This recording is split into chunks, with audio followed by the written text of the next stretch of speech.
You guys, I have on Miss Kristen Cipriano. I have so many questions for you because I've never had someone on the show that has talked about business trauma. And the reason why I want to go here is because I think that a lot of my really coming into my own has been around business. And I feel like there have been a lot of traumatic events that have made me the entrepreneur and who I am. But I also think that this idea also applies to a lot of people that are just in their career in general. I think there's a lot of things that happen in the workplace that I want us to get into. But most importantly is that you help people connect this and connect the dots in order for them to really start to come into their own wealth identity. And I think this is incredible because, again, I feel like I've done so much mindset work. I've really tried to dive into like my money story, who I am as an entrepreneur, how my, previous traumatic events or just my own mental journey has led me to where I'm at today. And it just sounds like you are the one that just connects all the dots for the CEOs and for, just the really, really just driven, people within their own careers. And so I'm so excited to chat with you today. Thank you. Wow, what an introduction. Yeah, I'm really excited to dive into these topics. I was definitely an overachiever for most of my life, and then moving into business was kind of a rude awakening, and that's when a lot of my trauma came up. So, whether you're in your career or you're hoping to transition into a business, I think these topics are going to help you navigate some of those growing pains that come when you're trying to step into a new level of success.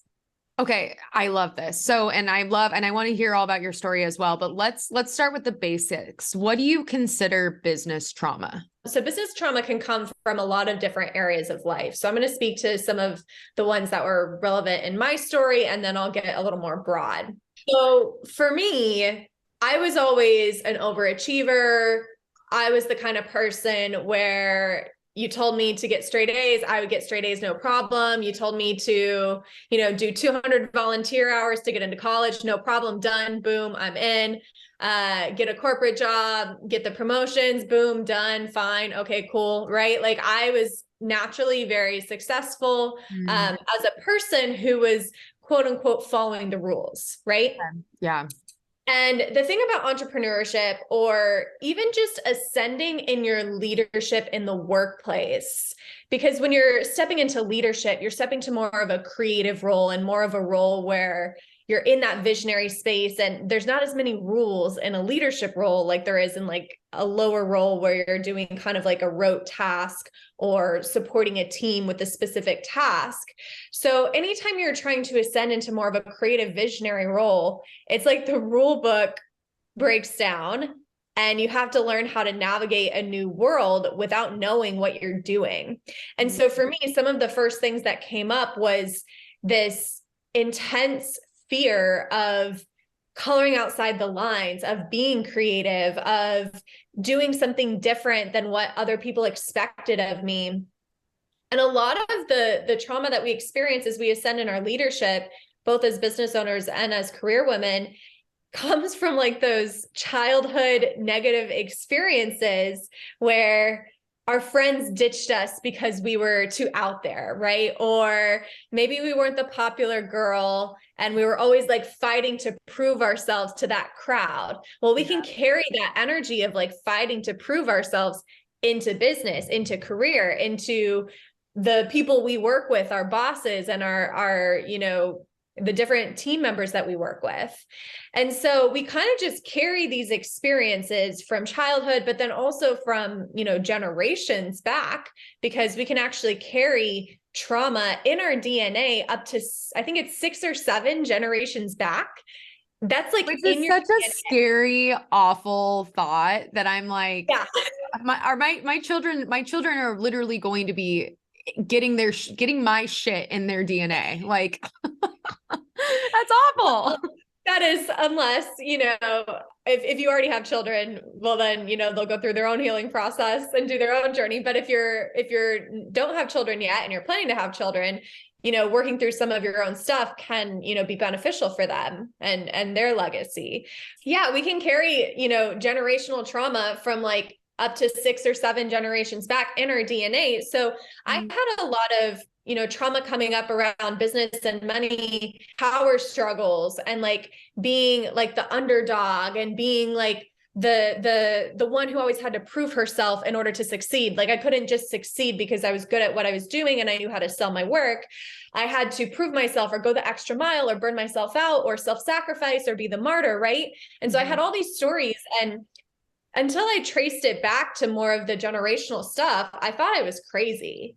Right. And I think that's important to recognize. I'm a very intelligent person. I went to NYU. I've never struggled in school or anything like that. I consider myself to be mentally healthy, but some of these generational patterns and some of these trauma patterns showing up in my business made me question my sanity because they are that powerful and they're unconscious. I mean, I feel like, okay, I love this because there's so much that's coming up for me personally that I've had to work through within my own business and within my own journey, through my coaches, through my therapy, all these kind of things.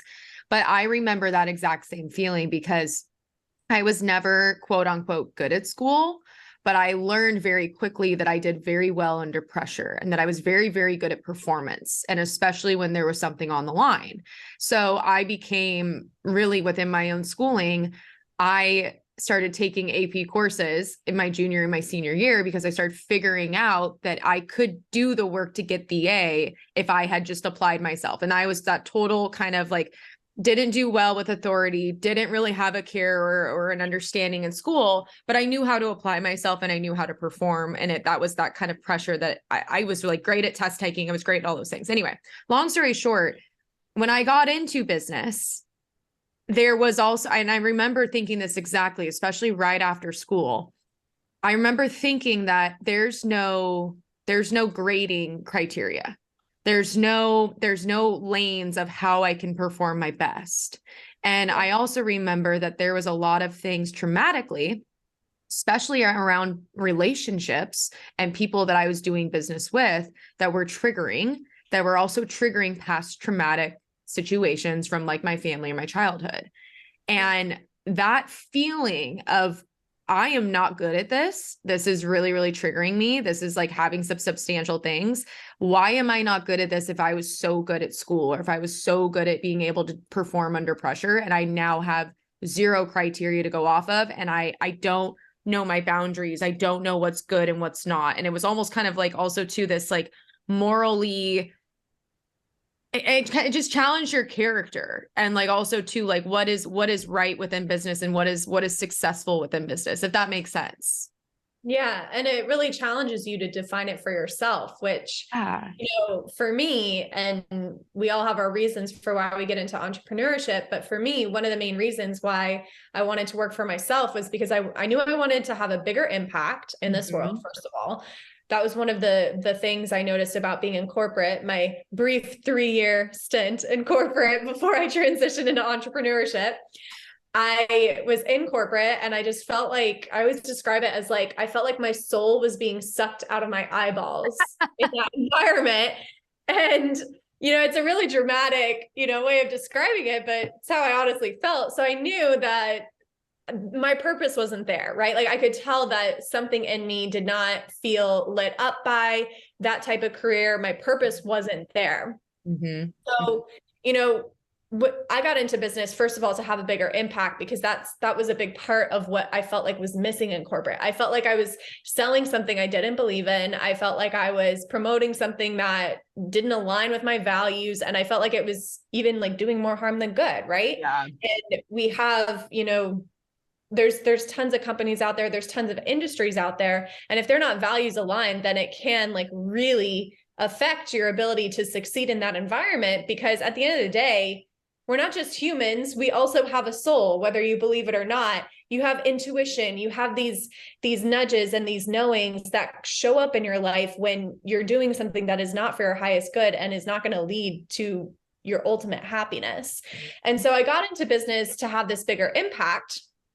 But then what started to happen was I felt like all the attention was like on me, and there was all this pressure on me to like make it happen, to like generate this sales, to generate the platform, to generate the impact. And I didn't have a spiritual awareness when I first started my business. So I just put all this pressure on myself to have this massive impact as one human being. I'm so relating. Like this is it. I feel like any entrepreneur, anyone starting in their business right now, it's gonna be like, yes, preach. Like this is exactly how I feel. Yeah. And it's kind of crippling because it can bring out those overachiever patterns we developed in childhood, or those like hustle mentality patterns that we developed in childhood or in corporate culture. And so I started to notice I was treating my business like the corporate job that I decided to leave because I felt so unfulfilled by it. And I was forcing myself to work these like long 12-hour days and to fill my to-do list to the brim. And, I very much had the experience in corporate that the busier you were, the more important you were, right? Like that's what I observed being in corporate, whether that's right or wrong. And so I was like carrying that mentality into my business. And then I ended up hating my business as much as I hated my corporate job. Wow. And at that point, I realized, okay, something is wrong here. This is not just like me, not doing something that's a good fit for me. I actually really care about the impact I want to have in this business. It feels really aligned, but I don't feel good about it. And that's what told me that something deeper was going on, and how I started getting into more of the trauma work. Okay. I mean, this is so spot on and so similar to my story. It's almost kind of like weird. It's eerie. So when you work with people, let's now move into where you are currently at. So now you have this understanding. You've clearly corrected your business. You're clearly doing all the things, and you're successful in your own right.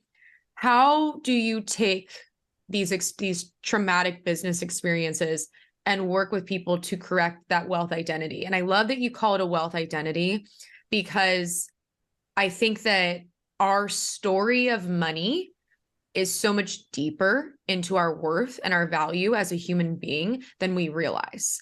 I think that we don't realize how much it actually impacts who we are within our own character, and when we're on our own journey. So how do you even begin to walk people through that understanding?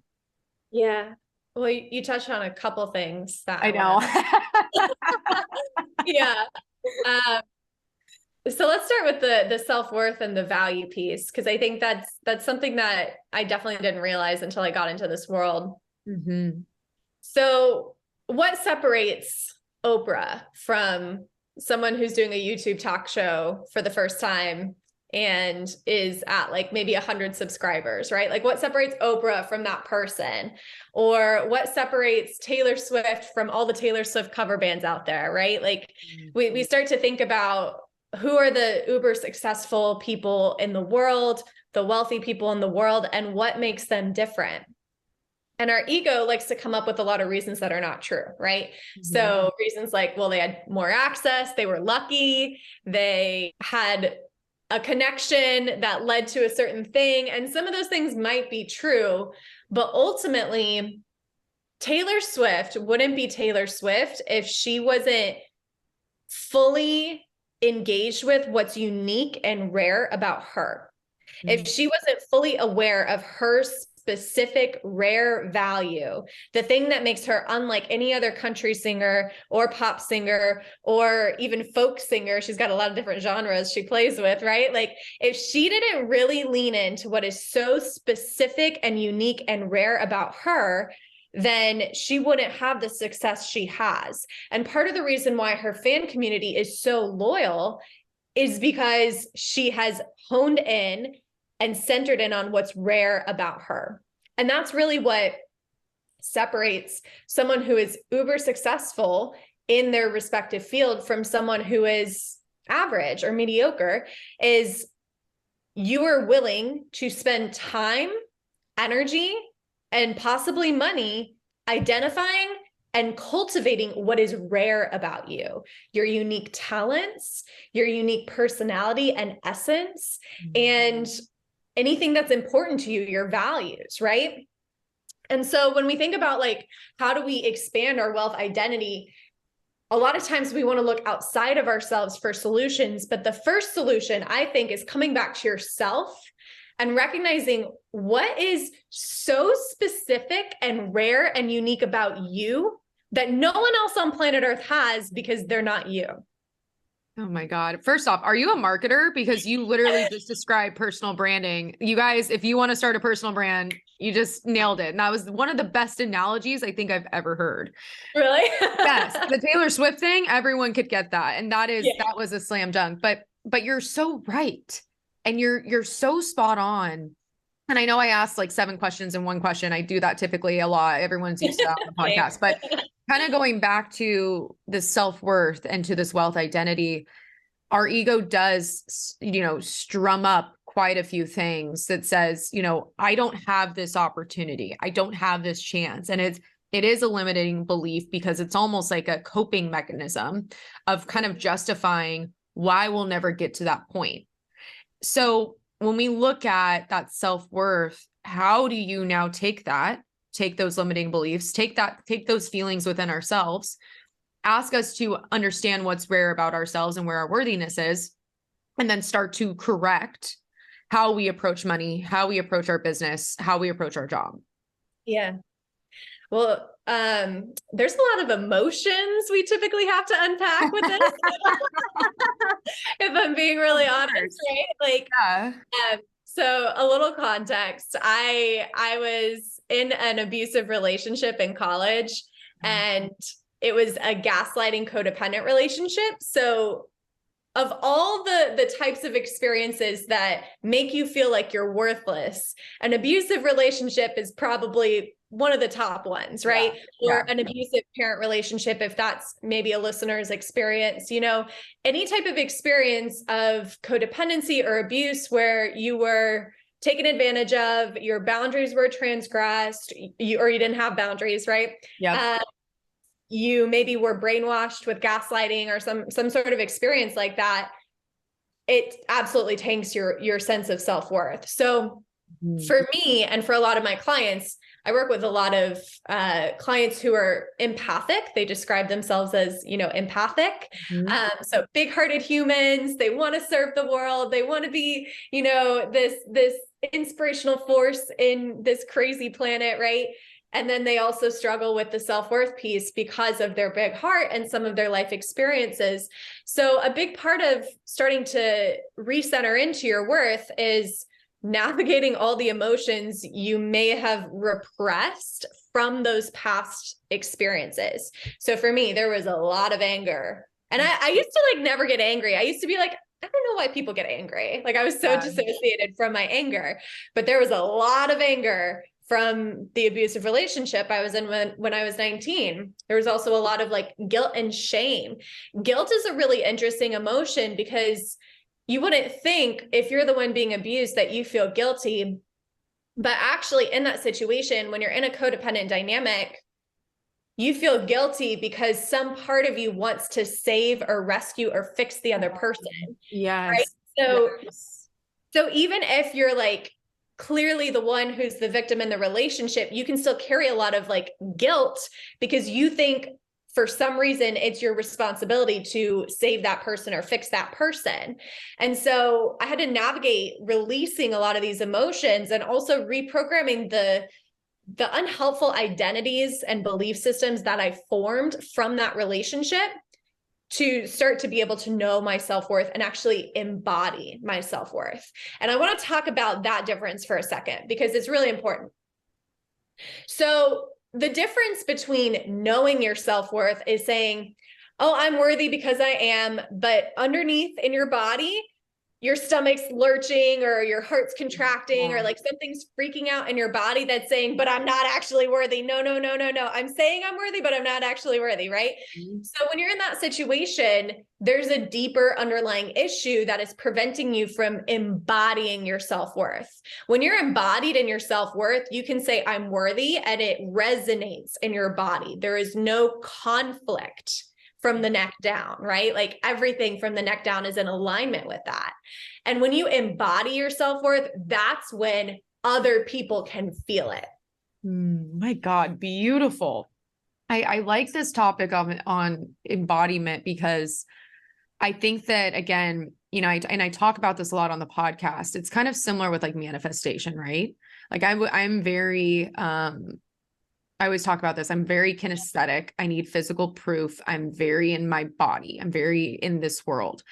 And manifestation was always really hard for me because it felt like I was saying these things that were such a far jump from where I wanted to be that it seemed almost physically impossible. And I like this. I like what you're saying about embodiment because that's also very true, right? If we just say things and they're not resonating and you're feeling that heart palpitation, you're feeling your stomach drop, you're feeling that this doesn't feel off or on or right, it's not going to be fully embodied. Your body will literally reject it because what's inside is not true to what the words, to what you're saying. So when you work with people through this kind of embodiment, how does that look for them? Is it starting small with affirmations? Is it unpacking a lot? I know you talked about unpacking a lot of the emotions, which I'm sure that's a huge component of it. And I mean, God bless therapy and coaching and the people that are able to hold space to have those conversations with you to work through them. But how do you then go to that next level of helping your body to absorb this new message and this new frame of thinking?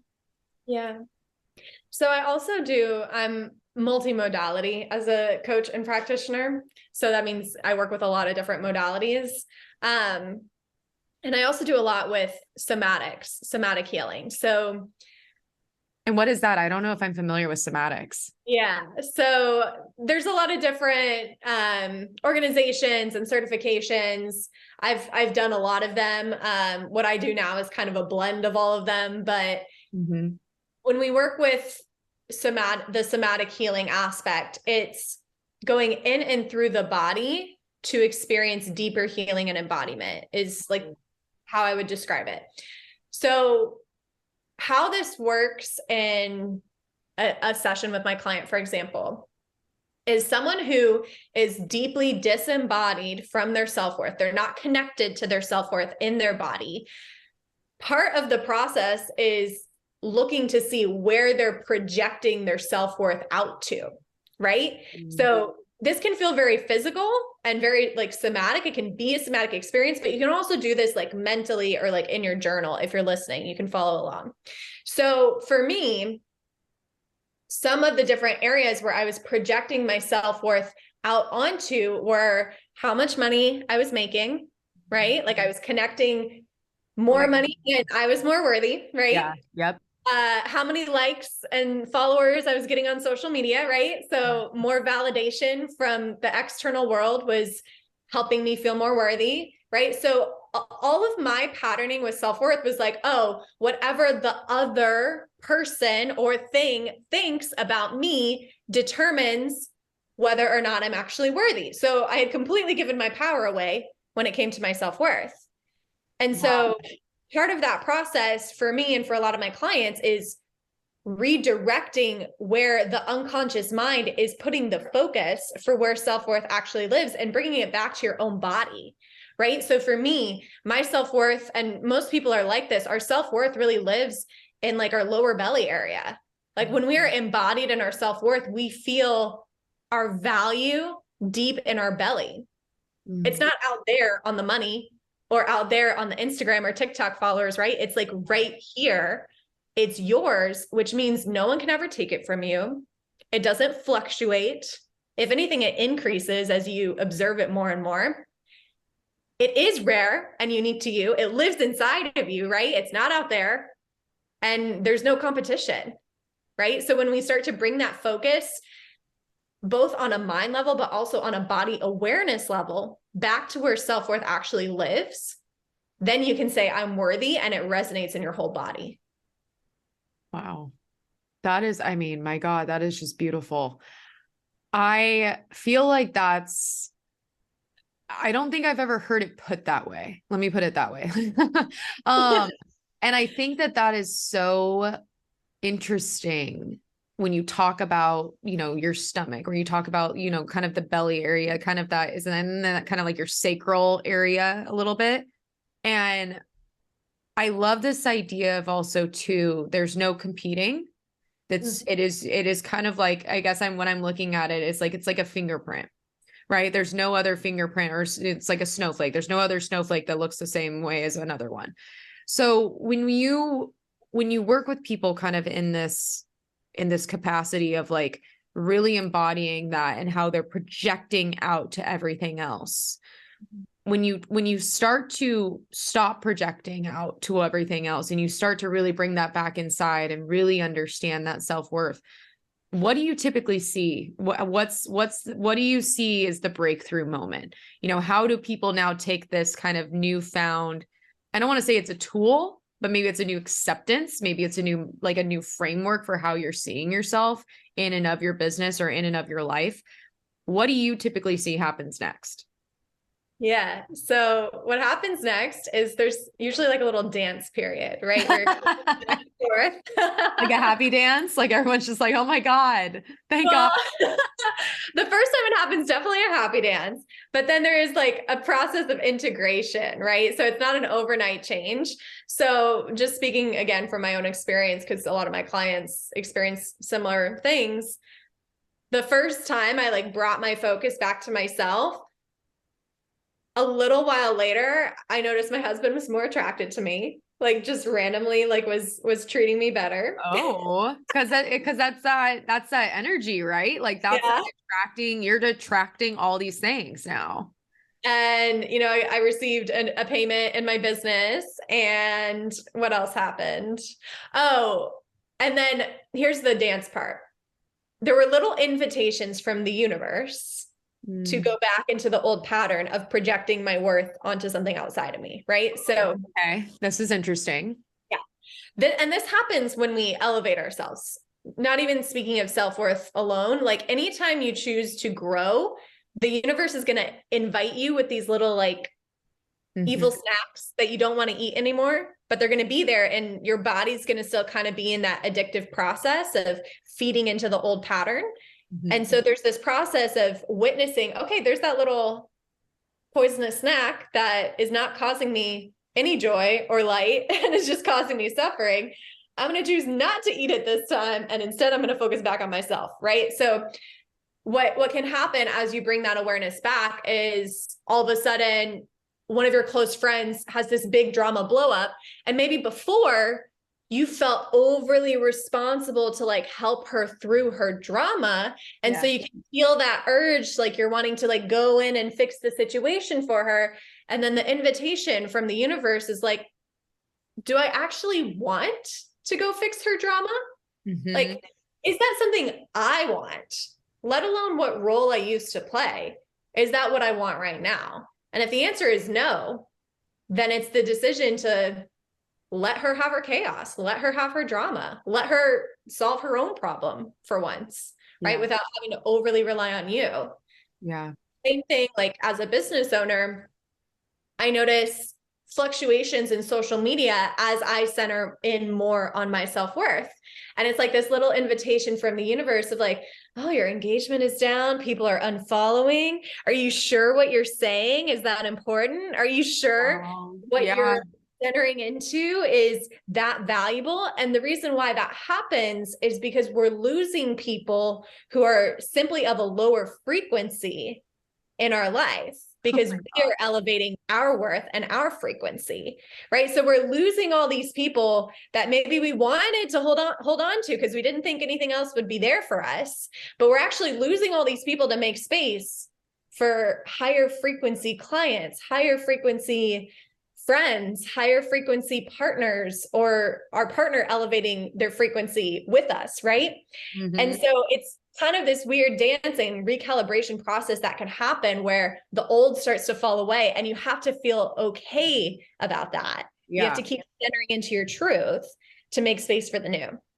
That is so interesting, because I think that, again, that is such a test, right?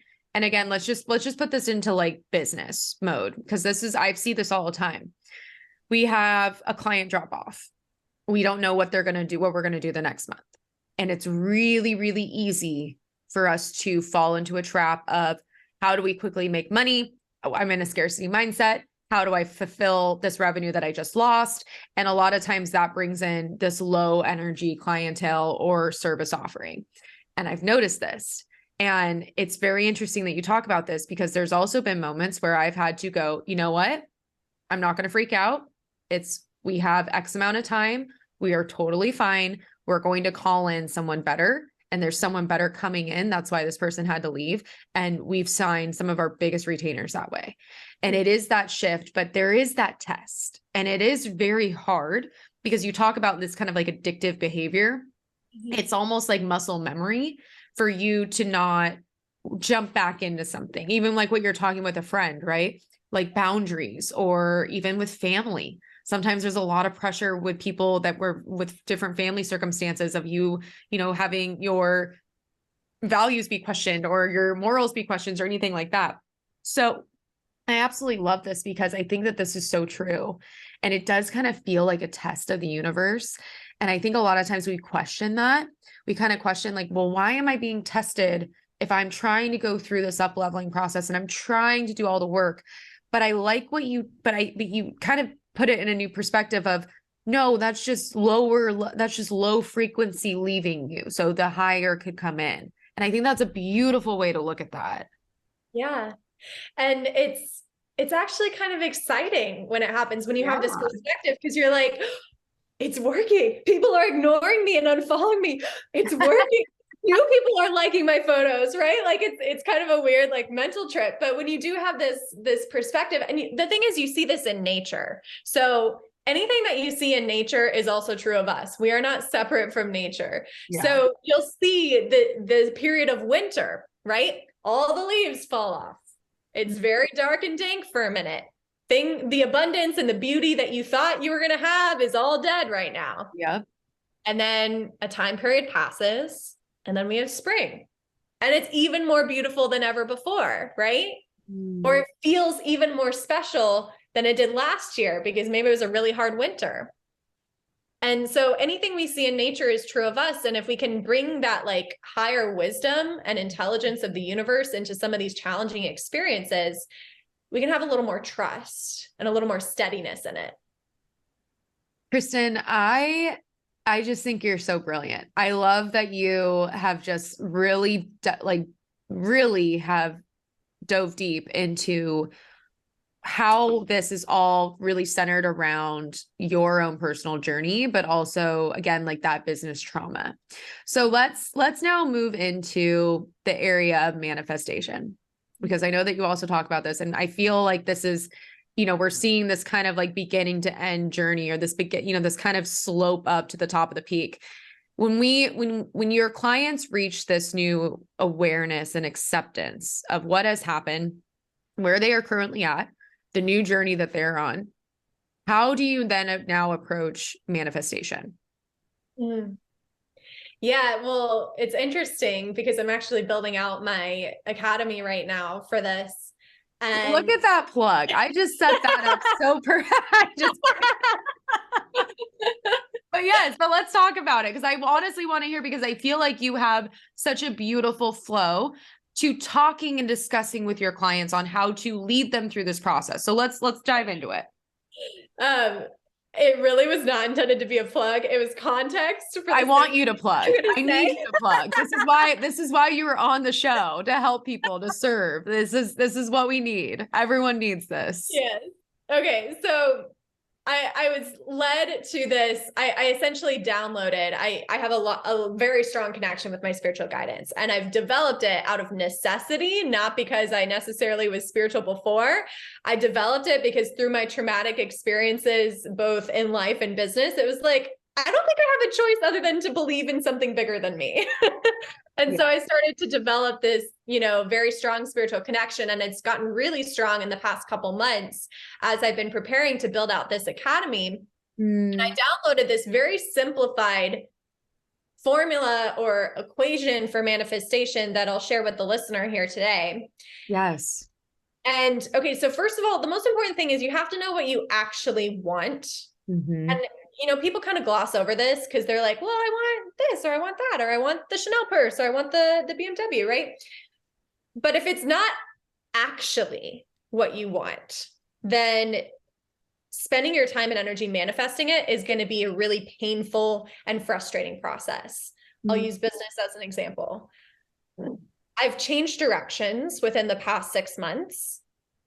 And part of that process, I realized I was holding on to an old way of coaching my clients that no longer felt values aligned for me. Right. And so I kept trying to make that method work and to sell that method to my audience.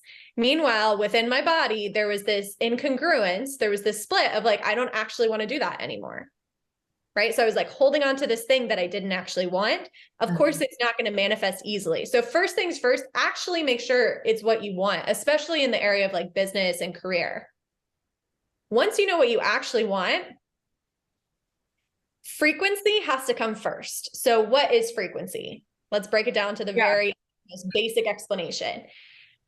Frequency is the energy you hold. It's like the flavor of the energy behind your actions, right? So if I came onto this podcast and there was this flavor or energy behind my actions of, I want to manipulate all these people into buying my offer, you would actually feel that from me, right?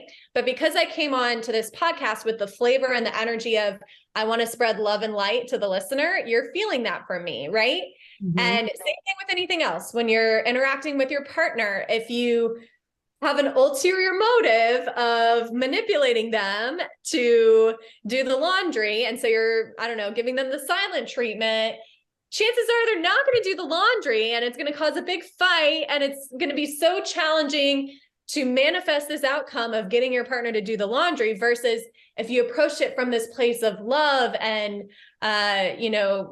asserting yourself in a healthy way, asserting your boundaries in a healthy way with the partner, then the experience would be a lot more positive, right? So frequency is the energy and the intention behind what you're doing, the flavor of what you're doing, right?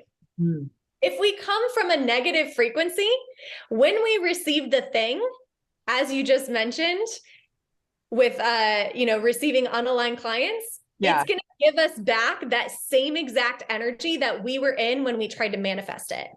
God, you are so good at analogies. Again, I've never heard someone describe frequency that way. And that is one of the best ways to, especially again, I told you, I am kinesthetic. I am on the ground. I am here. I need physical proof. That is one of the best ways I've ever heard it described. So please continue. So yes. And even in the negative way, we're seeing the same thing. And I think that when we talk about energy, because I talk about it with my team all the time, sometimes when we're in this stressed energy or we talk to a client or something's going on or we're not present, we're not there, we're not arriving, it can feel and send this energy to the client or to whoever that it's distasteful. It's not fun. And that is the exact definition of what this flavor is, right? It's the taste, it's the feel, it's the energy. Oh my God. I'm going to use that. I'm going to quote you on it and use it all the time now. But okay. So even in the low energy, please continue. Yeah. So let's use sales as an example. And you can also think of this in the terms of dating because they're very related. Sales and dating are like the same thing. Basically. 1000%. Yes. I am a serial dater. I have come to find out. So if the flavor of my energy when I show up to sell my offer is, I need them to buy my offer. I need them to understand my message. I need them to get this because I got to go buy my Chanel purse and I need them to buy my offer, right? Whatever it is. Or I need to pay my rent. If you want less bougie. I'm feeling bougie right now. So I love it. So if that's my energy going into it, then I'm sending out this energy of need, of like dependency, right? And so the people I'm attracting with that frequency, if they decide to buy, which they probably honestly won't, but if they do decide to buy, they're going to come in with this needy dependency energy that's going to increase my desperation because I'm in the energy of desperation as I sell. So whatever I receive, if I do receive at all, is going to return more desperation versus if I'm in an energy of excitement to upliftity when I sell, or excitement about this amazing thing that I just learned that is going to change everyone's life because it's that amazing. And I'm like, oh my God, you guys need to know about this, right? Like if I'm in an energy of authentic excitement, authentic service, authentic joy for learning and growth and improving my life, when I sell something, they're going to feel that. And the people I'm going to attract are going to return the frequency of authentic excitement, authentic joy to grow and learn. The same frequency is going to rebound back to me. So we have to start with the energy that we're doing the action in. We have to start there first. And a lot of people do it the opposite. They'll do the action and they'll do the action and they'll do the action and they'll do the action and they'll be like, why isn't it working? And then they'll look at their frequency. But if you start with frequency first, you don't have to deal with that problem of taking a million actions and nothing happening, or taking a million actions and getting results that you don't want. So frequency first. Next step in the process is asking for spiritual guidance. A lot of people don't talk about this with manifestation, right? I actually haven't heard this before. So this is amazing. Continue. Yeah. A lot of people are really scientific about manifestation, but if you think about what a miracle actually is, do you really think it's just science and humanity? Like, don't you think there's maybe like an angel or a spirit guide or a higher self or God up there? Someone's up there helping you, right? Like there's gotta be some reason why I manifested this apartment, even though someone else offered more money for this apartment and they gave it to us. Like there's got to be something going on with that, right? For example. So asking for spiritual guidance helps you identify what the next aligned action is.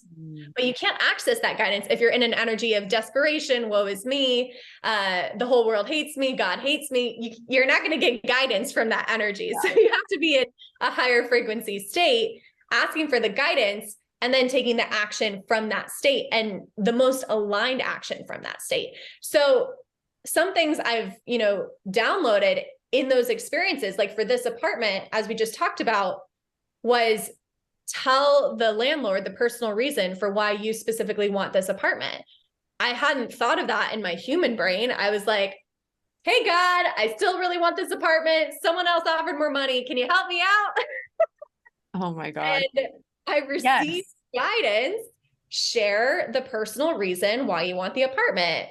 And so then I did that. And literally 30 seconds later, the realtor was like, they're going to give it to you guys. Oh, and like, I feel like this too is something where when we talk about spiritual guidance, I mean, that's a whole other podcast, right? Like that is a whole other thing. So, that's what my whole course is about, by the way. I know, but I love it because I'm very in tune with that and I'm very spiritual and I have my beliefs. But so when you win spiritual guidance, and then what? And then now what's the next step? Because obviously I think also too, like the spiritual guidance is also saying, speak it into existence, say what you want. And that also, there's the energy of like announcing your desire too. So what happens thereafter? Action. You got to do something with that energy. Cause like, so you've elevated your frequency, you've gathered divine wisdom, literally. Now you have to move it into the 3D world, into the physical world, right? So like you've tapped in to the higher consciousness, the higher powers of the universe.